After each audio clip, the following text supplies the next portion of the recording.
noticed that extra page been. Has everybody paid gathering form? Did you?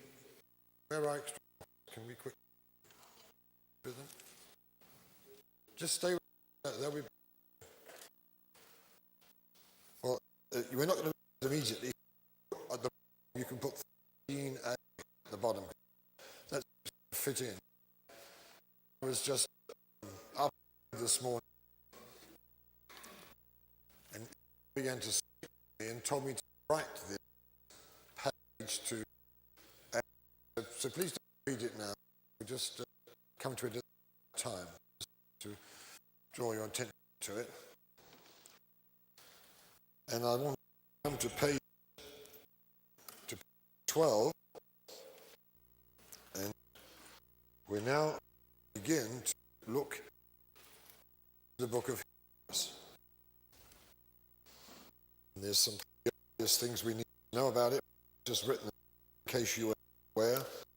We're not going to spend time on these, and whenever you look, everybody got notes? Everybody?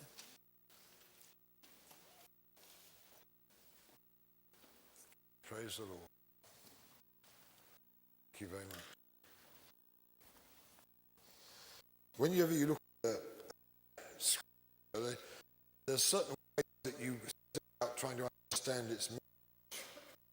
And you need to ask yourself certain basic questions. The first question is to ask, when was it written? In this case, we know it was written pretty accurately, almost AD 68. It was certainly written after 64 because that's when the persecution under Nero began. We know it was before AD 70 because the temple and the animal sacrifice are still functioning at that time. It's into this narrow, somewhere around about 68. Then the next question, which is very hard to answer, is who wrote it? Traditionally, for a number of years, it was attributed to Paul, but the reasons I agree with as to why I do not think, many people do not think it was written by the Apostle Paul. Listed some of the reasons on the page. It's not his literary style. It's not his style. There are no greetings at the beginning, and there's no signature at the end. Every other letter of Paul to the son, and then he always has a greeting. It's not put like that. Thirdly, Paul was also to the Gentiles and not the Jews. It's clearly written Jewish believers. There's reference there as to where he claims that. But on the other hand, it does contain much of Paul's spirit.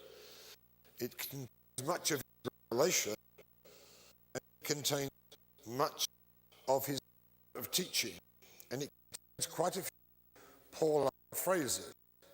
So you come to the conclusion that although we conclude it was not Paul, someone close to Paul, someone, for example, we note, had Timothy traveling.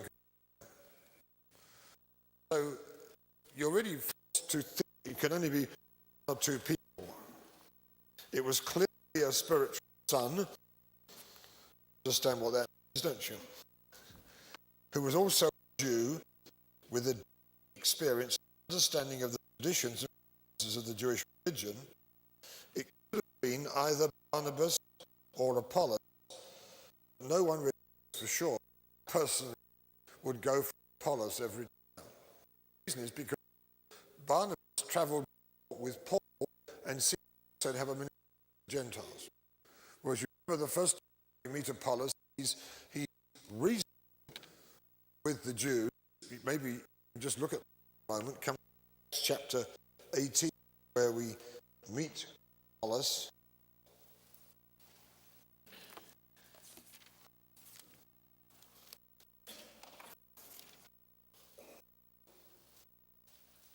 Come to verse 24. Now, there's a certain Jew named Apollos,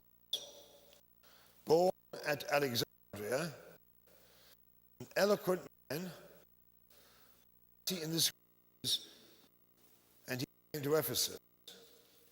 This man had been instructed in the way of the Lord, and being filled in spirit, spoke and taught accurately the things of the Lord, though he only knew the baptism of.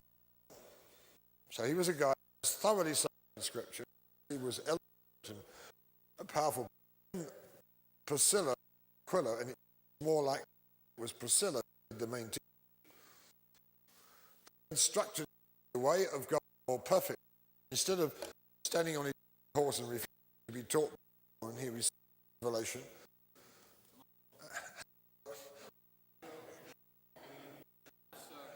And was transformed into an apostle. So I'm pretty confident in him, but I'm making a dogmatic. But it fits him perfectly because he then put his burden to write to Jewish believers to bring them to the full revelation, particularly of the Melchizedek priesthood, which is the main theme of the letter to the Hebrews. Melchizedek is mentioned in this letter more than 33 times. It tells us in chapter 8 that the chief point of all that we have to say is that we have a high priest. So he's very concerned that these company of Jewish believers should get the revelation of the Melchizedek priesthood. And as a result, they should abandon the Levitical priesthood and come into the full revelation of the unveiled fellowship with the God, the new covenant believers. Now, the reason he's doing that is because God is putting together an army that's going to fight a decisive battle with the demonic principalities which up until now had ruled over and over the whole Roman Empire. This was short time. And as we're going to see later in our studies in the next 2 or 3 days, the power of this was so effective that the great principality had ruled over many great empires and now dominated and controlled the Roman Empire. That spirit came down, and within 50 years, the whole of Europe, every city and nation, politically and spiritually, bowed its knees to Jesus Christ. Now listen to that. It wasn't just the church, it was the political leadership which bowed the knee to Jesus. And it brought wonderful and transformation. Now, why I feel relevant, because God's taking today. God's preparing people for the major showdown. It's absolutely necessary that we should be as clear and as excited about Melchizedek priesthood as a evidence. And he was now concerned that Jewish believers in particular would have that revelation. I felt this morning, let's just move on, I'll come back to that in a moment. So it was written by Apollos, and I've already answered the question, to whom was it written? And it was written by a Jew to Jewish believers, and some was a general appeal to all the Jewish believers around the Roman Empire, but personal touch suggests a definite community of Jews known to the author. For example, in Hebrews 13:19, he says, "Pray may soon be restored to you." He, like everybody else at that time, seemed to be in jail. So he wanted to be part of the glorious taking company. Just get. Well, it could never happen in the United States. Beloved, it will happen in the United States. I'm an alien in the United States. I was little 11. It was just 3 years ago. You know this. That he spoke to my wife and I, and told me particularly. It took her a while to get the message, but told me particularly that he wanted us to become American citizens. Now, there's no real advantage for that. If you're already British, what else can you do but it down.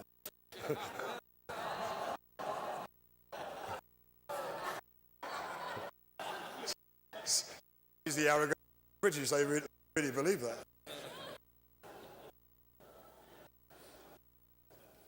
I had all the benefits being here with the responsibilities. And so, well, Lord, why do I need to do that? And he gave me two reasons. Number one was identification. And to me, a very memorable day, January 1st of the year 2000, when this an issue, and my wife was now with me, realizing it was the voice of the Lord to us. January 2000, that particular morning reading was in the book of Ruth, and Ruth came to Naomi, Orpah, the two daughters-in-law, kisses Naomi, but goes back to her people. But Ruth won't do that. And we read that she said to Naomi, your God will be my God. Your people will be my people. And when you die, I will get total identification. And the Lord said to me, I want your heart to be like towards the United States of America. Total identification. And I said, well, I've certainly have this nation. He said, well, you are to complete the legal proceedings to become a citizen of this nation. So I said, Lord, I'll do that. In the afternoon, I had a phone call from in this city, who is one of the founding families of this city. He called me and he said that just to where we live is their private family cemetery, a few hundred yards where we live. And he said, we have 10 vacant plots, and we felt, as we were praying, that we ought to give 2 of them to him. So that afternoon, he didn't realize, I'm sure, what a significant thing he would call me on that very same day. So that afternoon, I went and chose our burial plot. And just from here, there's a burial. One day, it will be laid up before revival comes. Number one was identification. The second thing he said to me was this. He said, there's a time coming when the uncompromising proclamation of the kingdom in the United States of America will be seen as political activism. It won't be. It'll be judged that way. Because it'll be a moral issue which they feel that there's no right to speak to. It'll be the way our judiciary, the way elected officials conduct themselves publicly, the issues that deeply concern us spiritually. And so he said, in order to preach the kingdom of God without compromise, you will be judged as a political activist. If you are a resident alien, they can throw you out of the country. He said, but if you are an American citizen, he said, what you can do is to throw you in jail. You see, Sweden, let me give you an example. Sweden, just 3 months ago, legislation, federal law was passed to forbid a pastor, even in his own church, to speak against homosexuality as a wrong. So preaching in his own church, he can go to for 3 years for denouncing homosexuality as an unacceptable lifestyle. Now, in Sweden, it was passed 3 months. So what are they going to do? Go to jail or something. I want you to see that the battle is on and take a certain kind of warring Melchizedek priesthood to win that war, but that war will be won. Now, I have this, keeps coming upon, I can't help it. I have this sense of seriousness that's falling upon this conference. I feel we're setting the stage for something significant. Well, this was written to a group of Jewish believers, probably living in Jerusalem. And coming on page 13, we find that many of the Jews were in a strange halfway stage. And I wrote in my notes, Christianity, I want you to cross out the word Christianity and replace it with the word the kingdom. Because that was the issue. They were in a halfway stage between Judaism and the kingdom. That was the problem. They believed in Jesus, but were not willing to pay the price of kingdom coming. We're told in 2021 there were now Jews who believed, but they were also zealous for the law. And this, I believe, was the battle. And talking last night with a few of the delegates, and we were talking about how we've seen the power of the Holy Spirit come, for example, to the Catholic Church. There have been multitudes of Catholic charismatics around the world now. But if you've ever been involved in that movement, which I certainly have in India, you find there comes a point when they've got to choose between the kingdom and their Catholicism. And if they choose the kingdom, then horrible and persecution breaks out against them. But many of them are prepared to pay the price, so they stay inside the Catholic Church, following a moderated form of charismatic Catholicism, which is acceptable, but eventually watched it again and again and again. What originally had dies,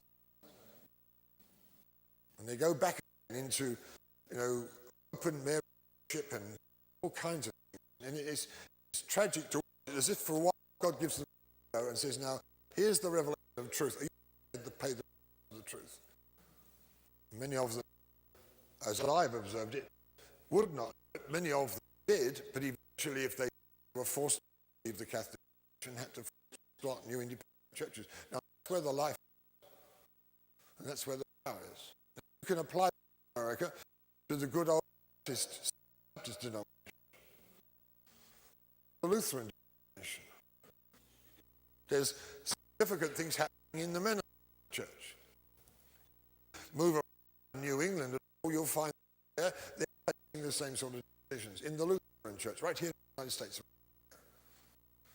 At the time the letter was written, the issue was Judaism, but you could apply it to many of our major denominations today, and we're dealing with the same principles. Can you see? So this is an issue. Now, I'm not a separatist come out person, but saying when it comes to Jesus and the kingdom, I will not compromise.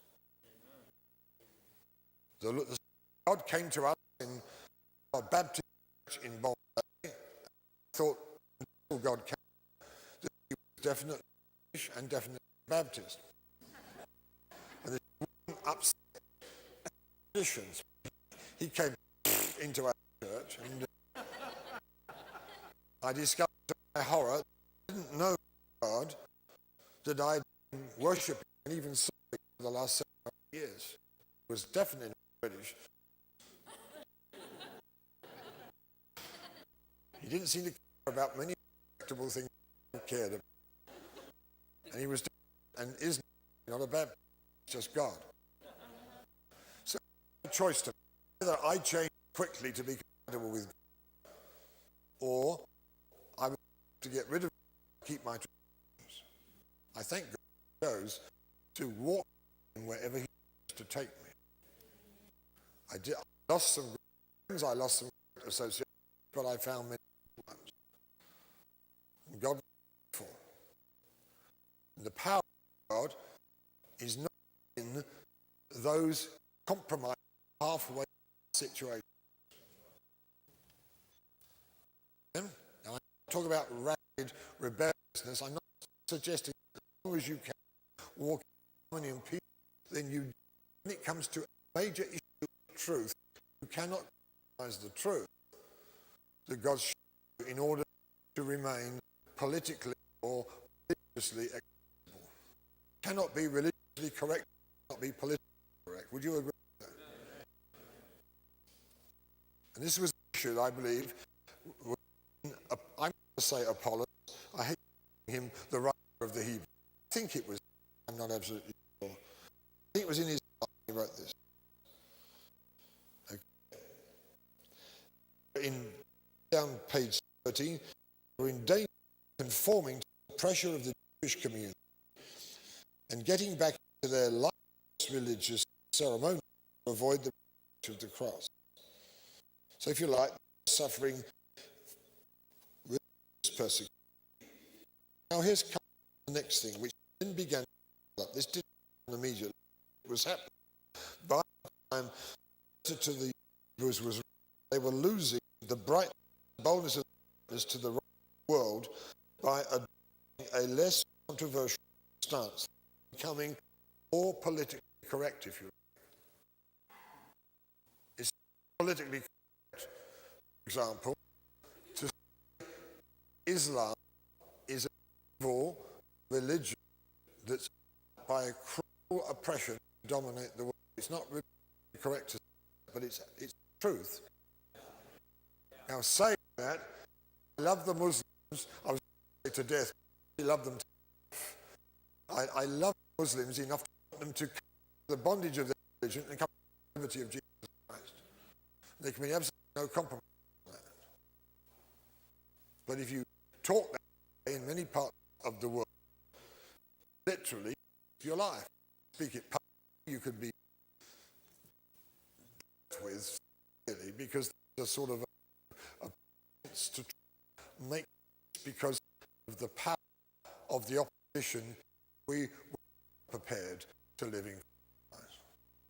And we're facing that because the Roman Empire, that partly out of purity, the empire, the era of the Japanese before the Second World War, had deified their political leader, and so it wasn't a matter of being political, they worshipped him spiritually. And at the time was into the Roman Empire, the worship of the emperor. All citizens of the Roman Empire were required to pay religious homage to Caesar and worship his image. To comply you from civil persecution, to refuse to bow to Caesar at this time could cost life. Just like we read in the story of the Esther, Mordecai not bow down and worship the king.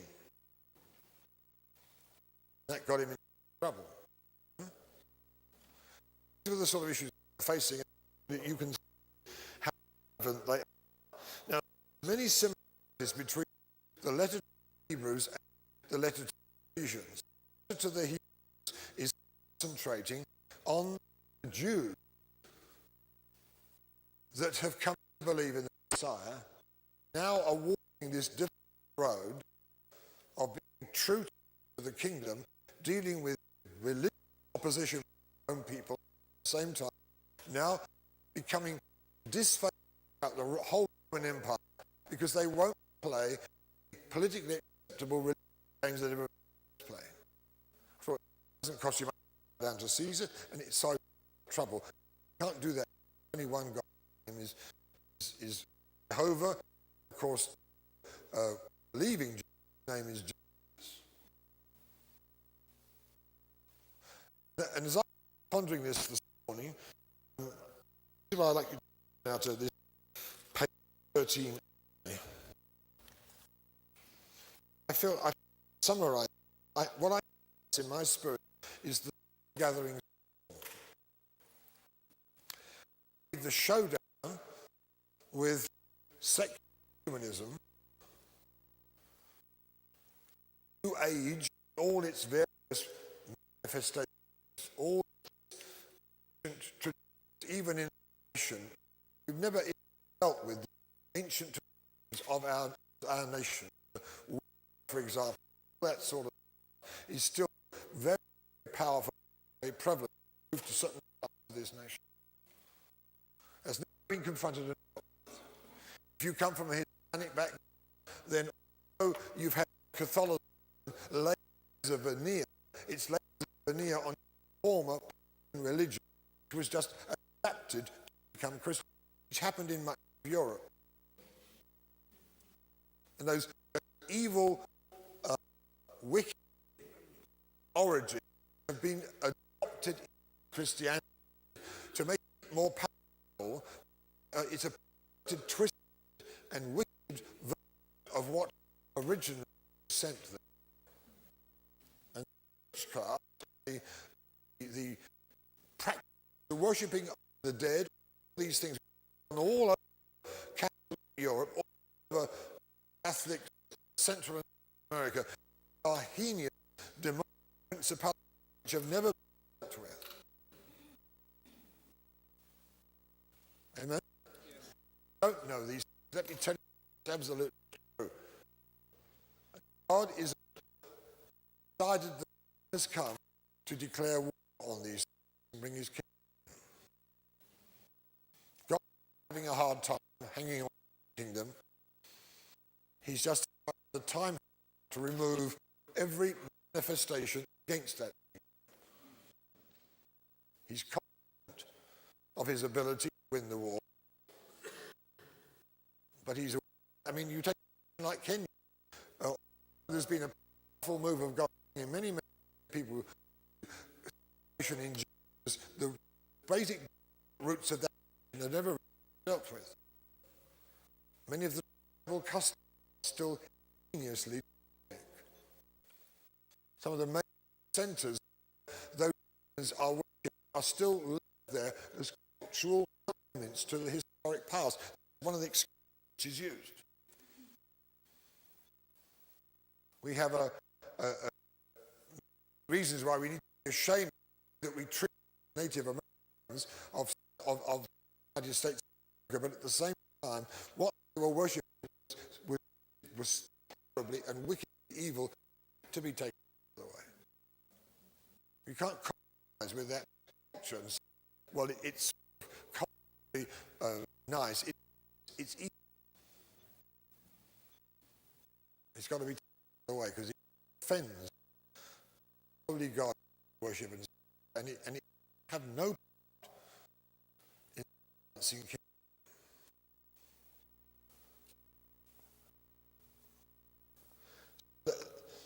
Let's do this.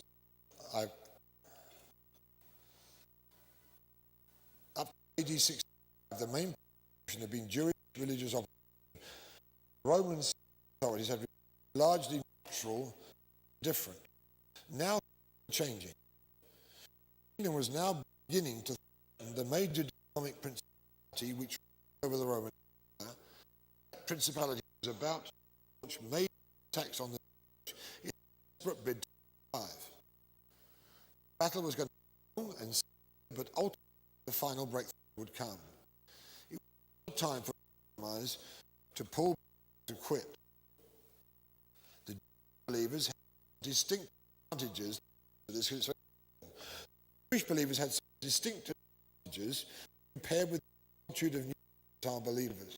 Listen to this. They had far greater depth of the Word of God. There had been the through the prophets spoken, and they pondered the mysteries for centuries. When the Spirit came, he was able to illuminate this deposit of the Word, and it all caught fire in new revelation.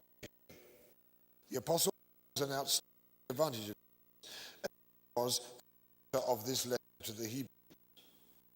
Their language, Hebrew, had shaped centuries, exploring the mysteries of God, the nature of man, the nature of sin, the whole realm of the Spirit. They had developed a great variety of words to describe the nuance of truth in unfolding mysteries. Equally rich Greek language was widely understood and spoken by the Roman Empire. Now the Greeks had philosophy, and they were probing the mysteries of life, mysteries of everything, but they didn't have God as a reveal them in the same way that the Jews. The Greek language is rich, many words. It have the understanding of the way the Hebrew language has. I taught my New Testament years ago. I'm to be I do claim to be competent in language, enough to understand what the experts are writing about. I decided that I'm not on further in the kingdom of God, becoming equally competent in Hebrew. Because I started to, for example, all the differences of expression, equity, and all these things, I realized that the Hebrew was rich in all these words, but language had kind of a could have a pro depths of what this is about. I want to get to the truth. I want to get to the truth through centuries of revelation of all those great men and women of God gone before. You hear what I'm saying? So I'm not in any way teaching the Jewish religion. I'm just saying the riches have now brought into the kingdom, not be separate religion side. What I'm saying, we've got to be absolutely clear on these things. As we come to the end, we've got to know what the role is for different movements and ethnicity that God is bringing into the kingdom of God right now. Now, I want to show you there's a fairly parallel between centuries of Christianity in traditional Western religion, Europe and the United States of America. We have a similar heritage. If it remains the bondage of our traditions, it cannot be used to fuel the power and purpose of the kingdom. You understand what I'm saying? In just the way that someone in a good old place for 20, 30 years with a heart reverent for God, who's been himself in the when the Spirit comes, the Spirit's got a hold on to keep him on the rails of truth. And he is he can be a great blessing in the move of the kingdom because he's the groundwork already done in his life and in his spirit to keep going off in the world. And there's a whole move of God, a total church generation. We're going to need these guys to come into the truth. Can you see that? I want you to see how in this particular day, the foundation is going to hold the church through this time of great persecution was going to be its Jewish, its roots, if I put it that way. But not Jewish, it's out traditions of Jewish, and we've got to make a distinction between these two. But those, and that's why I do the school next February, trace from the beginning, who've all been in the revelation of the Spirit. And of course, at the same time, discover there's always those of every generation who have resisted the Holy Spirit. True genealogy of the kingdom, the true seed of Abraham, true faithful of every generation are going to be those who walked in that land.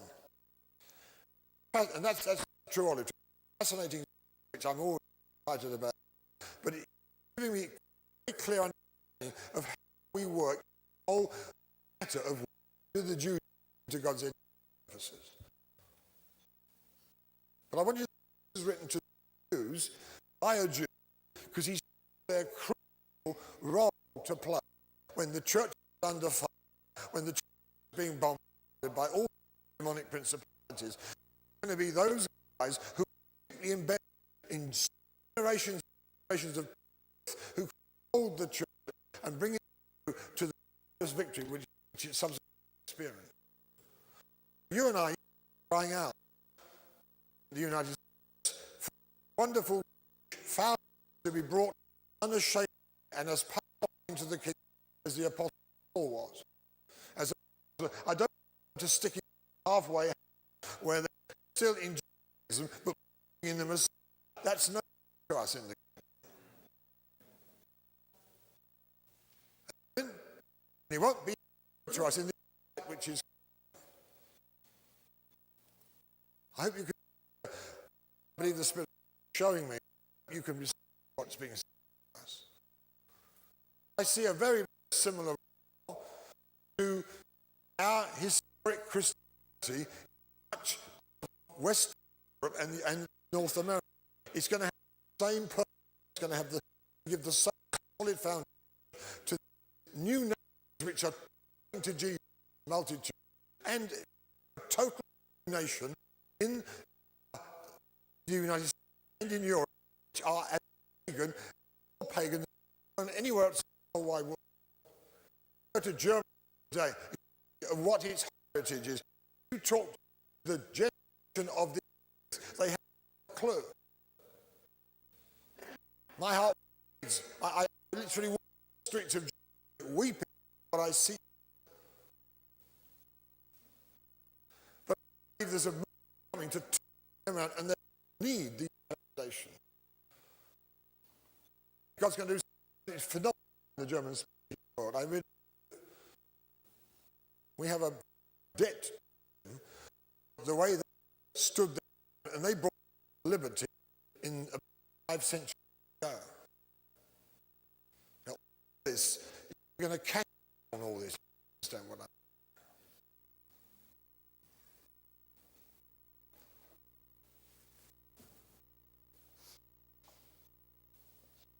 Next, there have been devoted who had known God, his ways for centuries through history. A small but faithful had seen the Messiah at the fulfillment of all the scriptures been saying for centuries.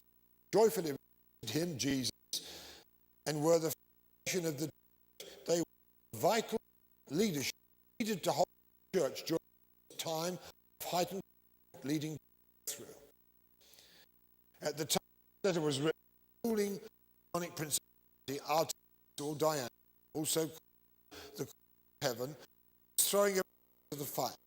It was penetrating the highest levels of the political arena to come against the church.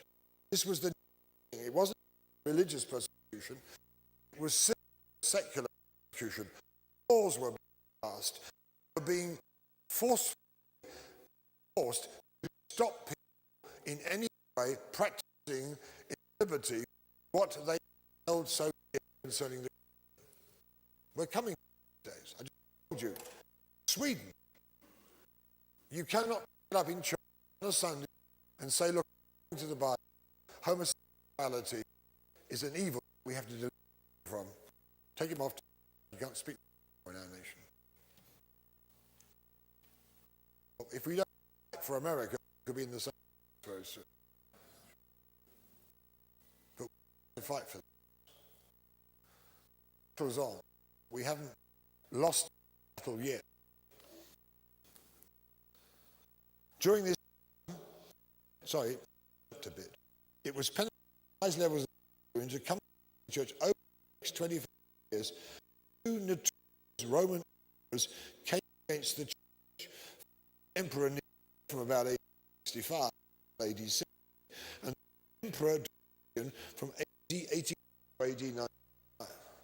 If you are on the inside of what's happening in Iran, Iraq, and Saudi Arabia, you realize that Islam is rotten at the center.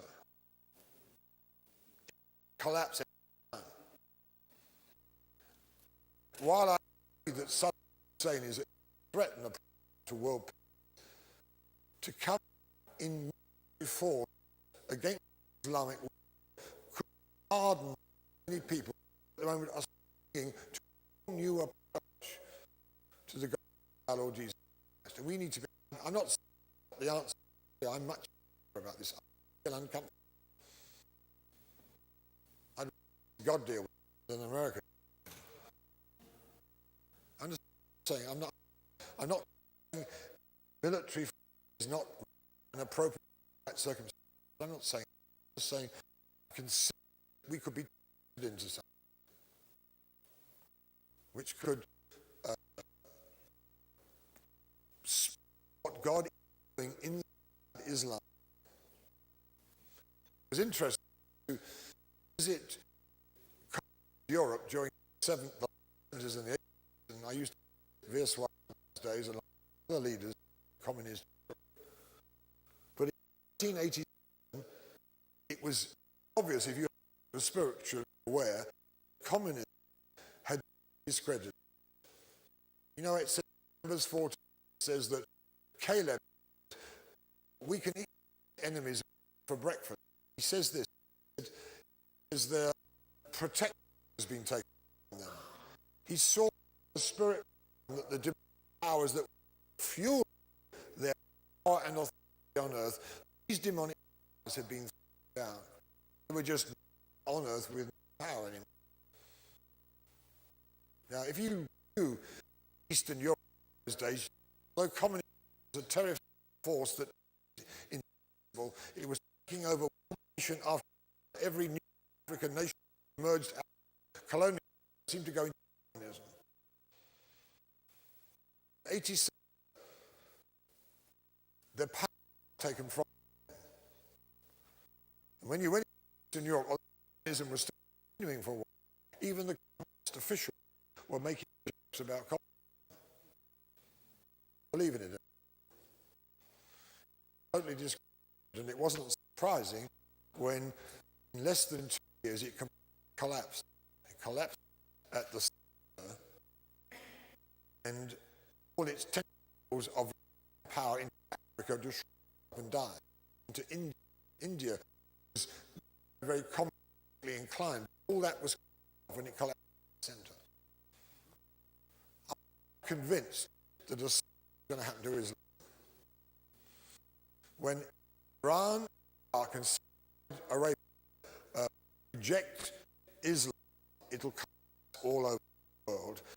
And they need to do it, not to by military power. Well, I hope you agree. You don't have to, but I'm telling you, I'm praying these things deeply, and I'm praying and praying for the kingdom to come. God spoke in 1990. He said, "What I do communism in the I will do Islam in the 90s." He said, "Discredit." That's what he said. Discredit. Then once discredited, it will not take long for it to disintegrate and collapse.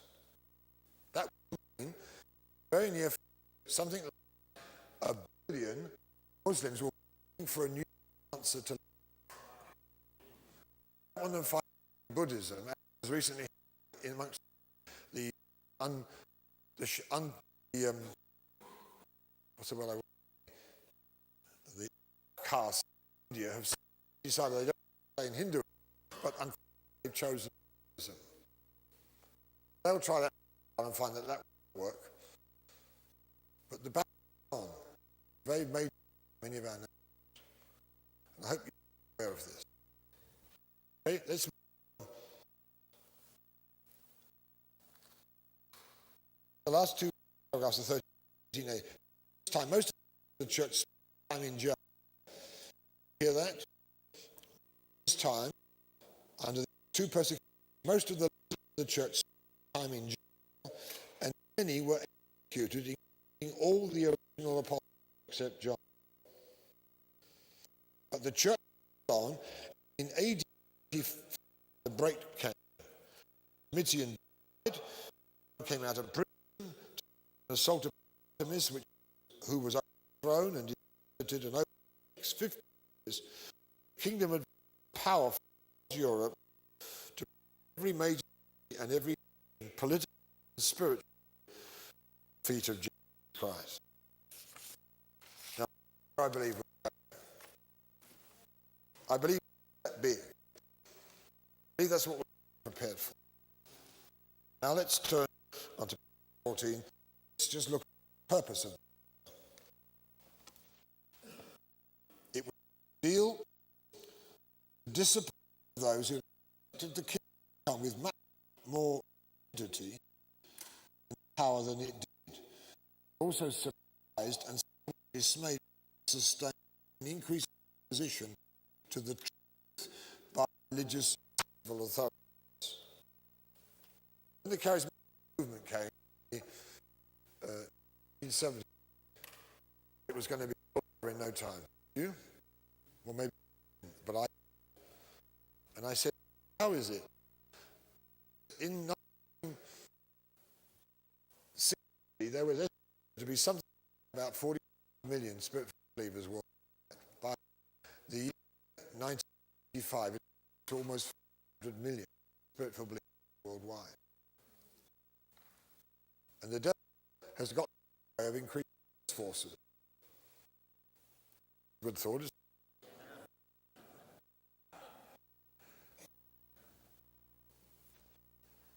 I said, Lord, massive increase in believers worldwide. And I look at the world, it's getting darker and more wicked all. Why is this kingdom so little and so little? And the Lord said, the primary reason is because we're putting the wrong churches. A subject, but I just want to say that the crafts in place to build the right kind of social structure in our cities is going to make all the difference in the world. They were disappointed. They didn't understand why it was so long. Jesus would come, the kingdom would come down. So these are statements in the book of Hebrews and 14 that of the correct spiritual state of those who were addressed, described slothful, being on his neglecting their salvation, not holding fast their confidence or to the end. The end is in your notes. How that happened? It should be the end. They're back. They were in danger of coming short of the promise. They were in danger of yielding, willful sin. They were in danger of drawing back to perdition. They were in danger of refusing who speaks in heaven. They were experiencing peculiar dangers such as they had readily expected the old and rapidly given way to the new, and it became part of a new movement. But the system hardened, resisted, and a minority turned. Prophecy seemed to have failed regarding the power of his reign, the great that he would be. They were not immediately experiencing power and glory. Basically, lacked resistance and the listeners through. The following here, they were hungry for God himself. They desired comfort, blessing, happiness in life more than the through disappointment were in danger of being back. Now we come to the plan of the author seeks to correct these weaknesses by forth. First of all, greatness and superiority of Christ in his position and position, and how all offices of the Old Testament have fulfillment in him. Therefore, all the Old Testament rituals are now obsolete to be discarded.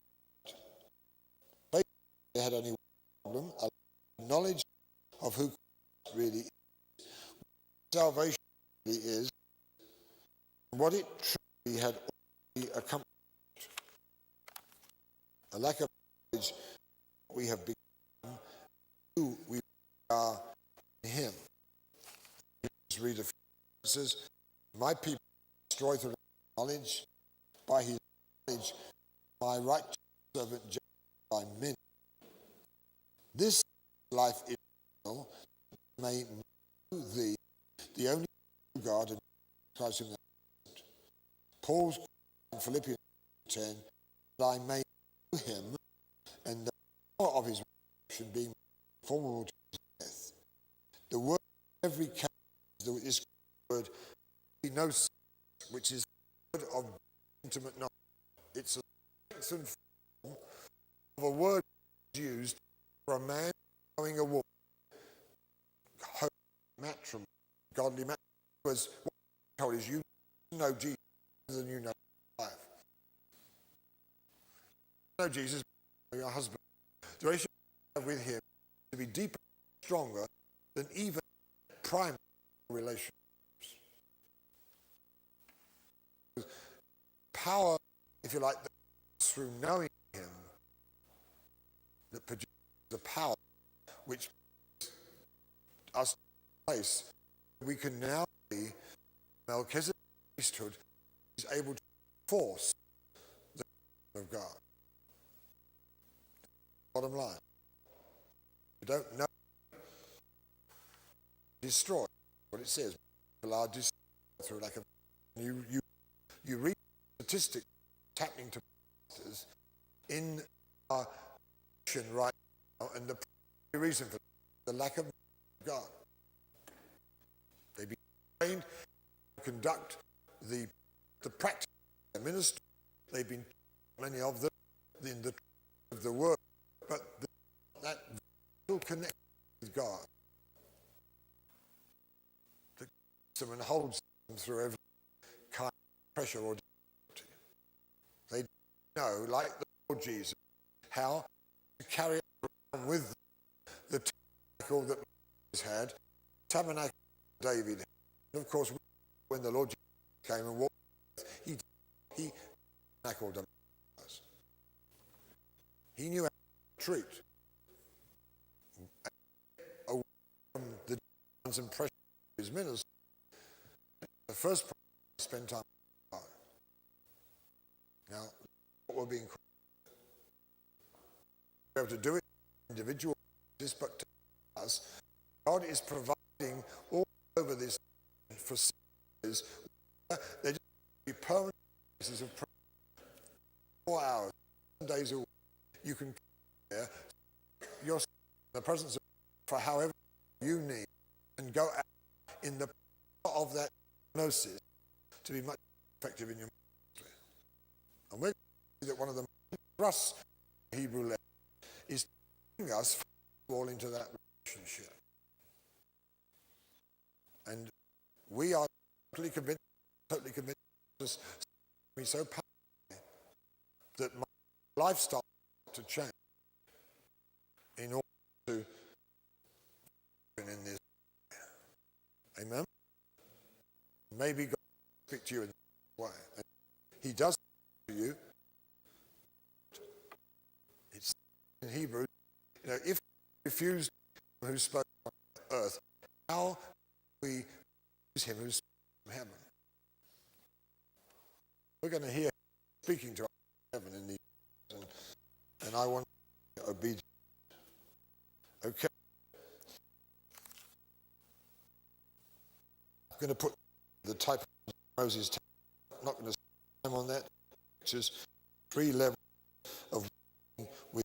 There's the outer tabernacle, unsaved, no knowledge, ability to reach him. Outer court, where you're saved, you've passed the brazen altar of sin and for washing. There's no living relationship with God. It's only activity, outward ceremony, and it's illuminated by natural light and darkness. That's where most of the evangelical Christian world is. And they believe the right things, and they do the right things. They don't really deeply or honestly know that person. Then we come to the holy place. There's a measure of relationship, but still veiled. It's all activity, illuminated by the light of the Christ. Then you come to the Holy of Holies. Fullness of fellowship with God, the veil, the spirit activity, the shine of the glory of light. It's not open to the priests, to the people. His tabernacle. It's not open in the tabernacle. It's only open in the tabernacle, in the tabernacle, which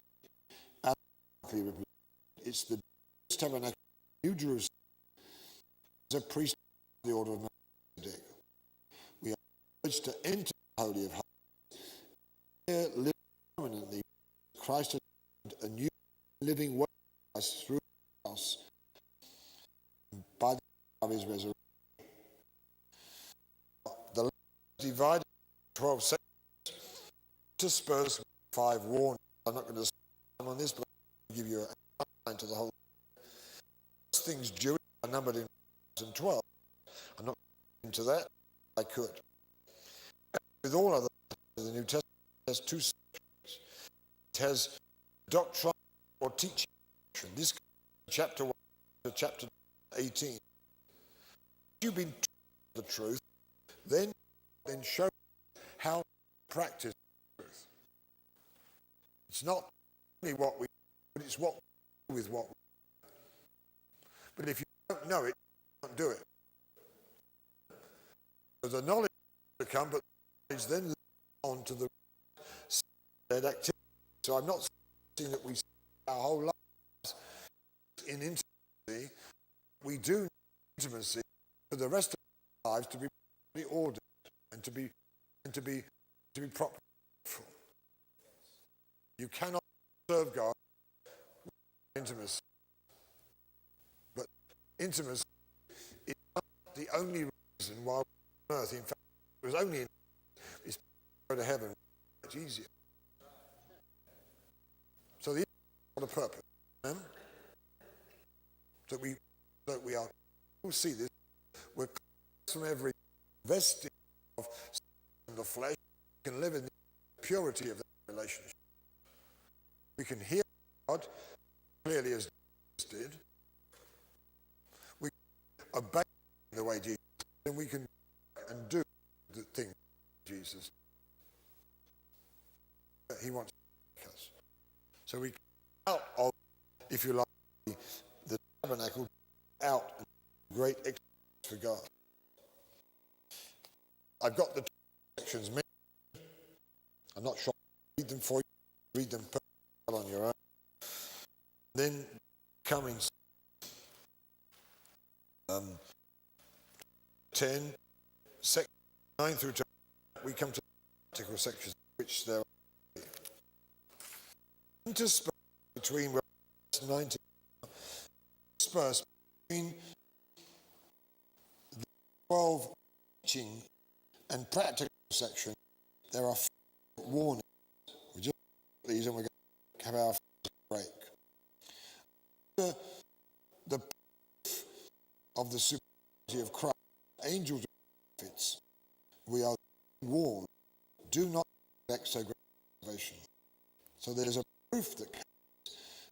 Once you get the proof, you've got to respond to that.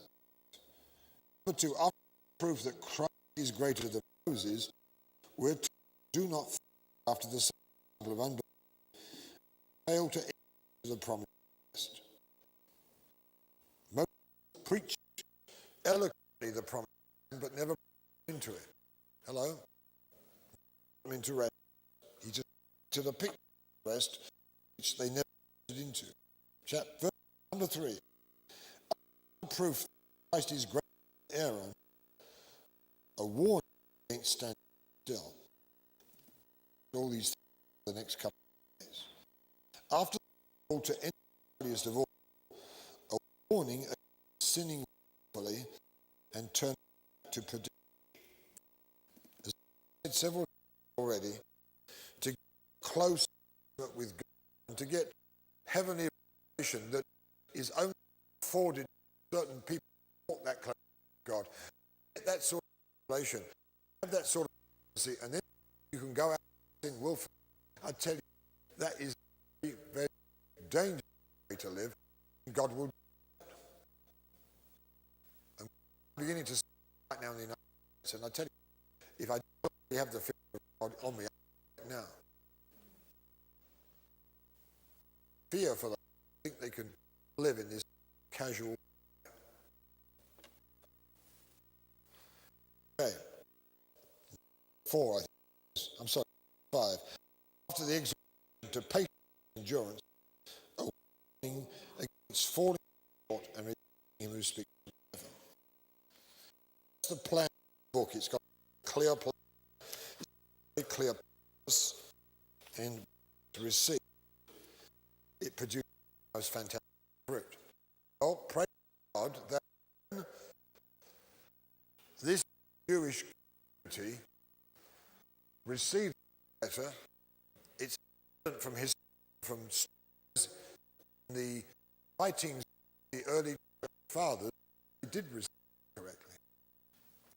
God did find his faithful authority, and they filled the role that he was called to fulfill. With the result, the Roman Empire did collapse. The great worship of Artemis did peace. Every pagan, evil religion was wiped off the map, and Jesus alone glorified, magnified in the city by every political leader several hundred years afterwards. 25 years. That's not a long time. I don't think it's going to be next year, but I tell you, God setting the stage, something so much in America. The problem just doesn't exist anymore. Politicians won't even exist. Lawyers don't stand for justice will be allowed to practice. And the God and the of God flood the nation, and then this nation a new awful evangelism will go across the world. But God did something fantastic in Europe, and here Africa coming into its finest hour. The battle is on for Africa, and I tell you, some of the greatest men of God, the greatest movement of God, the power of God, and is going to go out from the continent. And I was an African, which I almost am. I would be excited. And the convulsion in so many states is not of Africa, but it's the beginning of the kingdom. Getting rid of pagan leaders over from colonials now being removed to make way for the kingdom. Painful and temporary, difficult. I tell you, I see the road is glorious, magnificent. I'm already shouting. I see lying ahead. Amen. Let's close the session. Break now, and we'll be back at 10:30. Okay. Bless you.